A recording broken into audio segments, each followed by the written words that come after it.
Chapter 14, Peerless Enchanting. This chapter is updated by novels.pl. Only this broken sword, Master Jiang Qinya walked over to Jiang Yuochen. Her body almost stuck to him, giving off a charming fragrance. Jiang Yuochen recovered from the thoughts of his previous life. The moment that he raised his head, he saw a large patch of white skin on Qinya's chest. Although she was wearing her clothes properly, it still seemed very enchanting. He immediately closed his eyes and held his breath a bit.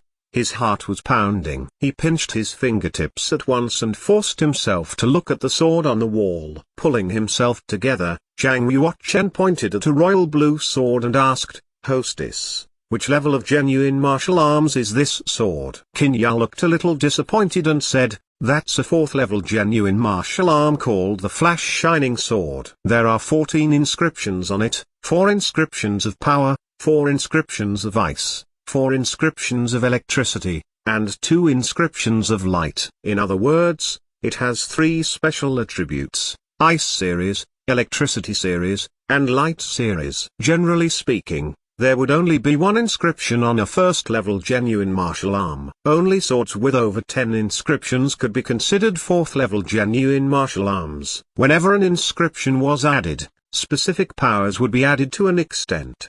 The more interesting thing was that according to the different nature of the inscriptions, the genuine martial arms would have different properties that suited individual warriors. For example, a warrior with the Blaze Sacred Mark had a blast of flame gas in their genuine chi. Thus, when they used the Fire series of genuine martial arm, they could unleash a stronger power of the arm. "How much?" asked Jiang Yuochen. 30,000 silver coins, Qinya said. "All right, I'll take it," he excitedly said. Jiang Yuochen took the Flash Shining Sword in one hand and the Abyss Ancient Sword in the other and quickly fled out of the armory. Staying alone with that enchanting hostess was too dangerous, even for Jiang Yuochen. After all, he had found the Abyss Ancient Sword and bought a random genuine martial arm, which was all that he needed. What a quick getaway. Ha ha. But it won't be that easy to run away from me again. The future will be interesting when we meet again. Qinya smiled. She became even more interested in Jiang Yuochen. When Jiang Yuochen and Qinya had entered the weapons warehouse before, there was a man and a woman led by an old shopkeeper from Qingxuan Pavilion approaching the warehouse's doorway. They seemed quite respected. Even the old shopkeeper had to bow and smile with flattery. The young man was Jiang Yuochen's 8th brother, the 8th prince of the Yunwu Commandery, Jiangju. The young woman with Jiangju was one of the 4 young beauties of the Yunwu Commandery, master of the Red Cloud sect's daughter, Shanxi Angling. Shanxi Angling's temperament was outstanding, as pure and fresh as a lily. She was about 16 or 17, with bright eyes and a nice figure. Wherever she went, she was the most attractive girl. The 8th prince smiled and said, "My mother told me that this is your first time to Yunwu City, so I must take good care of you." Qingxuan Pavilion is one of the biggest shops in the martial market. My junior sister apprentice, if you take a fancy to any weapon, do let me know.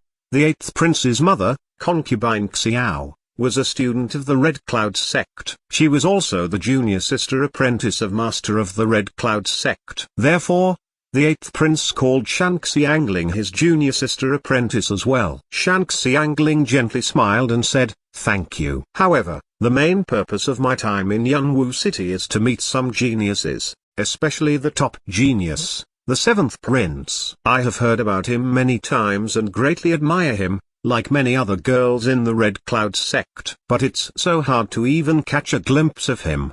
The 8th prince said, "If he was here, I could introduce you to him. Unfortunately, my 7th brother is not currently in Yunwu City." Shanxi Angling looked a little disappointed and said, "If I remember correctly, the year-end assessment is the 2nd biggest pageant after the ceremony of worship. Won't the 7th prince be here for the pageant?" The 8th prince laughed and said, "My 7th brother already got 1st place in the year-end assessment when he was only 10 years old. It doesn't make sense for him now." However, the year-end assessment is a big competition, where only young men from the royal family and noble families who are under 20 are allowed to participate. Perhaps my 7th brother will come back. If you want to watch it, I can get you a ticket. "Thank you again," said Shanxi Angling with a smile. While the 8th prince and Shanxi Angling were talking, The old shopkeeper walked up to Hans and asked, Hansi, who is in the warehouse now, why is the gate closed? Hansi gave him a strange look and whispered, the hostess and a young man. Hearing this, the old shopkeeper gasped in astonishment and said to himself, oh, the hostess don't make anyone die. The eighth prince and Shanxi Angling also heard what the shopkeeper said. In an astonished voice, Shanxi Angling asked the shopkeeper, does the hostess here kill customers for money?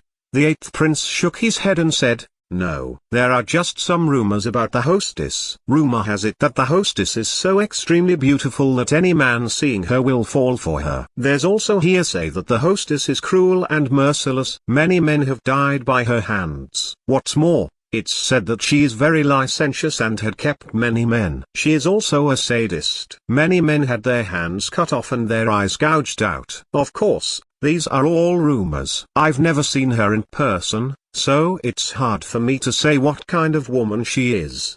He concluded. After hearing this, Shanxi Angling had a bad impression of the hostess. Everybody could assume what was happening after a woman led a man into the armory in broad daylight with the gate closed. The hostess was definitely not a decent woman and the man with her also had to be disgusting. Boom! The gate was pushed open and Zhang Yuochen came out with two swords in his hands. He was quite surprised seeing his brother, Zhang Ji, in the distance.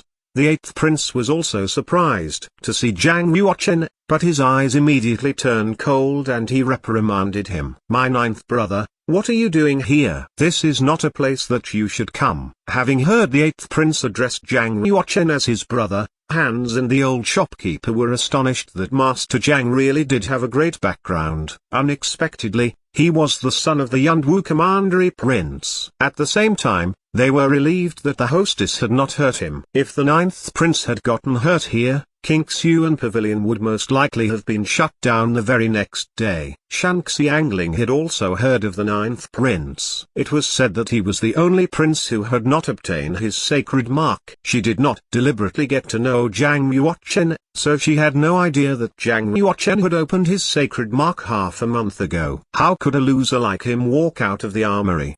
Shanxi Angling thought. Could it be? With consideration of what the eighth prince said, she looked at Zhang Yuochen again with contempt. Zhang Yuochen frowned and said with displeasure, since you can come to Qingxuan Pavilion, why can't I? The eighth prince sneered and said, I'm here to buy weapons. What are you doing here? Can you afford a genuine martial arm? How did you get those two swords? Zhang Yuochen was baffled by his attitude and rudely said, it's none of your business. Even if I picked them up on the side of the road, it's still none of your business. The eighth prince shouted, stop. You should stay in the palace and behave yourself since you're a loser without any talent. Don't come here and shame the family or I'll break your legs for my father. Zhang Yuochen was even more confused. He asked in a low voice, are you even capable of doing that? The eighth prince burst out laughing. He put his palms together and stretched his 10 fingers.